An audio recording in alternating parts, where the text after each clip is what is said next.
Hello, you guys. Today I wanted to talk about self-care because I've been feeling very passionate about it lately, especially because in my life, all of my goals, I've been trying to break them down into systematic routines so that they're integrated and woven into my life. And so I figured, why not talk to you guys about them? You see a lot of self-care of like bubble baths and reading your favorite books and going shopping, which are all really great ways to reduce stress, which is a form of self-care. But self-care doesn't always look so glamorized and so like aesthetic. Sometimes it looks like exercising, eating healthy. There's a lot of different aspects to true self-care because a lot of the times it's not just feel-good stuff that's instant gratification. It's stuff that's really going to make you firm in who you are, aligned with who you are, and be healthy in every which way. Which, when you break it down, there is your physical self-care, your mental health, your emotional health, and your spiritual health. And they all connect together to make up the beautiful you. And I feel like when one of those wheels is loose, is flat, they all affect each other. And it's really important that you provide effort every day in a consistent basis to these four pillars so that you can be your best self. When it comes to physical self-care, it is important to move your body. Moving your body not only helps you physically to be in shape, to be active, to stay in motion, like an object in motion that stays in motion will remain in motion. That's something that I tell myself a lot, especially as I'm getting older. I'm like, girl, you need to get it together with the stretching because I am starting to feel the 30s creeping up. I mean, I'm 30 now, but I'm starting to feel it. It's like as soon as you turn 30, everything starts to tighten up. So stretching, walks, doing a 10-minute video on YouTube. One realization that I also had recently is that because I feel like I have such limited time, I felt like I'm just not going to exercise because I don't have 30 minutes or an hour. But after working with the coach, he was like, do 10 minutes, do 15 minutes. Like, it doesn't have to be 30 minutes. It doesn't have to be an hour. In my mind, I'm still so stuck on Monique from 2016 that would spend an hour at the gym, 2 hours at the gym. I'd be in the sauna. Like, it was just the time of my life, honestly. It was so amazing. But that's not my reality right now. And he made me realize, like, even just a little bit of effort is better than no effort. Another huge epiphany that I had on that is that I need to schedule my movement. If it's not in my calendar, I'm probably not going to do it because I have a lot going on, being a mom, being a full-time student, being a research assistant, being a content creator. I have a lot of deadlines, a lot of things due, and also still have to like take care of a household and clean and do laundry and all of that. And so if it's not in my calendar, it doesn't really get done because that stuff is like my to-do, must-do. And so that's something that I'm going to start doing, is putting my movement into my calendar so that that's a form of my self-care that is a non-negotiable, that's not just optional, because physical self-care is really important. But it's not just all about movement. Stress management is another major part of physical self-care. Keeping that stress low and managed, having those tools in your toolbox, those things that you know that help you to feel more relaxed, like the bubble bath, like the books, like the shopping, like the cooking, whatever it is for you.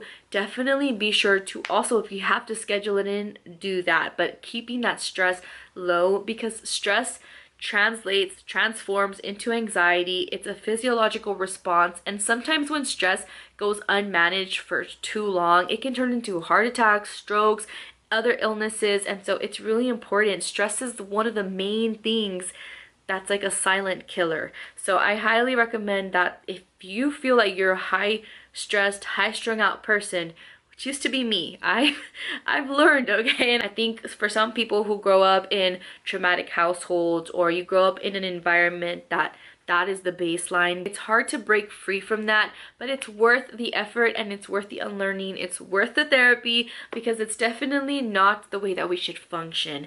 You having all that stress just is not healthy for your body, for your mental, for those around you. Sleep is another huge part to physical self-care. It's very important that we are prioritizing intentional rest. Sleep is when you literally regenerate. Those cells are reviving, and it's really important that you prioritize it, not put it on the back burner, because sleep is not a luxury, it is a necessity. We all need and deserve good sleep. It's also important to have an unwinding routine if you don't already. This is a part that I need to work on personally because my unwinding routine is almost non-existent. For a long time, I gaslit myself into thinking that being on my phone at night was relaxing, but it's really not. So stop lying to yourself if you're like me and get to a real unwinding, truly relaxing sleep. Sleep is a major part of our overall health, so it's important that we do prioritize getting a good rest to best support our physical self-care. Mental self-care. Mental self-care is another major part of self-care. Mental self-care can have a lot of different aspects to it. One of them is therapy. If you feel like you struggle in the mental health department, definitely consider therapy or finding an outlet in which you can work through things from the past but also currently. Managing stress to me also falls under mental self-care because stress can cause a lot of anxiety, which can then cause other things. So things like procrastination is another one of those that can cause anxiety. So taking care of your mental health also looks like avoiding procrastination and being proactive instead of reactive, so that you're not always feeling behind and all everywhere and scrambled, because that also affects our mental health. Being mindful of your thoughts, having the filter and curiosity of what you're thinking, recognizing that your thoughts are not facts. Our thoughts a lot of the times are emotions or they're just random, and it's important that you don't attach yourself to every single thought, because a lot of times people can believe that their thoughts are true 100%, or they can believe that their thoughts are them, their identity. Sometimes people have intrusive thoughts and it doesn't define you as a person. So it's important to be an observer and not take every single thought as a fact. Having internal conversations with yourself can also be really beneficial to your mental health, which I know it sounds a little funny, it sounds a little crazy, but sometimes it helps. For me personally, when I really feel like I don't feel like doing something or I'm just not in a good mood, I started to just talk to myself like I'm talking to a friend, and it has helped so much, increasing compassion towards myself, pepping myself up, essentially being a cheerleader to myself and helping to build that relationship and that bond. Emotional self-care is another major piece to self-care. What this looks like is validating your feelings, recognizing your feelings, allowing yourself to actually feel your feelings. A lot of people, including myself, tend to avoid feelings or turn away from them. One thing about me is that I like to intellectualize my feelings, because I like to feel happy. I like to feel good. I don't want any negative vibes, negative feelings. I mean, who does? And so I like to understand it, figure it out, and file it away in my little mental filing cabinet. But what that doesn't allow me to do is to feel my feelings, because I don't want to feel them, or I want to feel them for as little as possible. And so I've been coming to terms with letting myself feel my feelings. Without allowing myself to feel my feelings, I'm not able to fully let it go. It just stays filed away up here, and I'm not able to release it and move forward from it. And so that's something that I am working on when it comes to my emotional self-care. Another major key part to emotional self-care is authenticity. Are you being authentic? Are your choices and your lifestyle aligning with your values?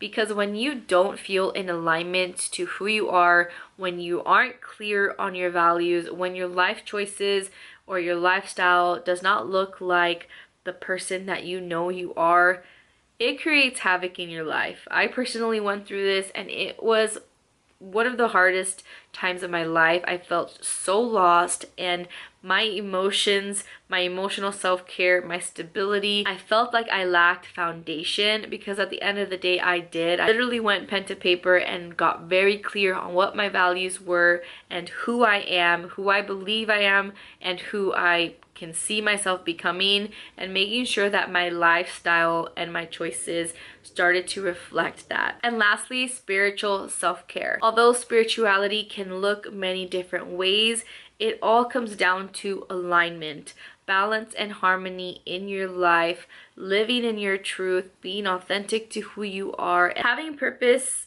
meaning in your life, practicing gratitude are all ways to support your spiritual self-care. Practicing gratitude brings me into the present moment. It allows me to recognize the blessings that are in my life and also helps me to feel centered and grounded.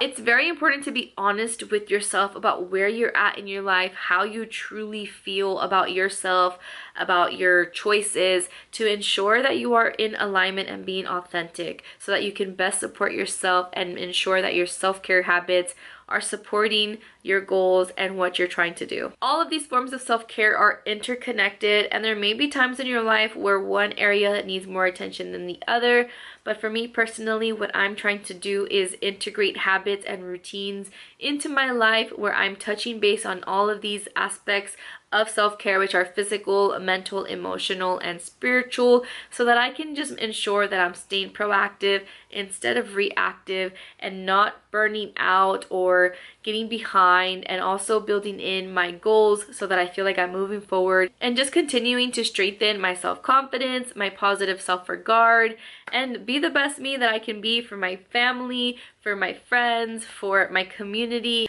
and to continue to keep making a positive impact. I hope that you guys got something good out of this video. Let me know what you thought. Leave me a comment in the comment section down below of some things that you do to practice self-care. I hope that you guys enjoyed this video, and I'll catch you in the next one.